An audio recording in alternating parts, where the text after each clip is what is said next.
एक दिन ठेले पर अधिक भार होने के कारण रामू उसे ठीक से संभाल नहीं पाया और तेज गति से आती ट्रक से भिड़ गया। अगले ही पल उसकी मौत हो गई और उसके पीछे रह गई उसकी पत्नी जानकी और दो छोटे छोटे बच्चे गुड्डी और गुड्डू।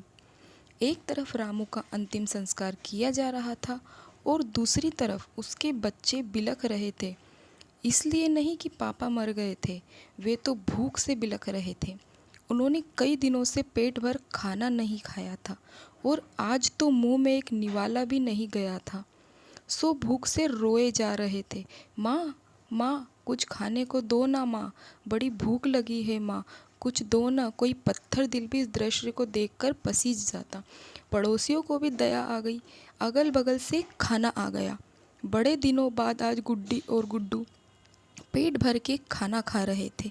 एक तरफ लोग रामू की मौत पर दुख व्यक्त कर रहे थे, वहीं दूसरी तरफ उसके बच्चे अपने बच्चे बड़े चाव से भोजन कर रहे थे।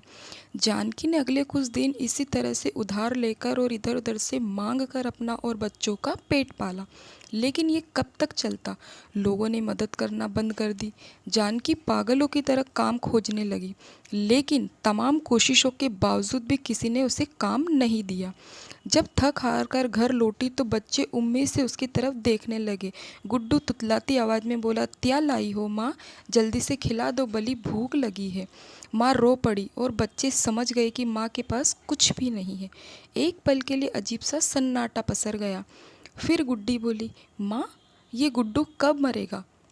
पागल हो गई है क्या? ऐसा क्यों बोल रही है? माँ ने डांटते हुए बोला। माँ, जब पापा मरे थे तो उस दिन हम लोगों को पेट भर खाना मिला था। गुड्डू मरेगा तो फिर खाना आएगा ना? गुड्डी की बातें सुनकर माँ की आंखें फटी की फटी रह गई। उसके पास गुड्डी की बात को कोई जवाब ना था। दोस्तों, ये सिर्फ एक कहानी नहीं है, ये दुनिया के करोड़ों लोगों की हकीकत है। इस पर गौर कीजिए। जिस खाने को हम थाली में ऐसे ही छोड़ देते हैं, उसकी कीमत को समझिए।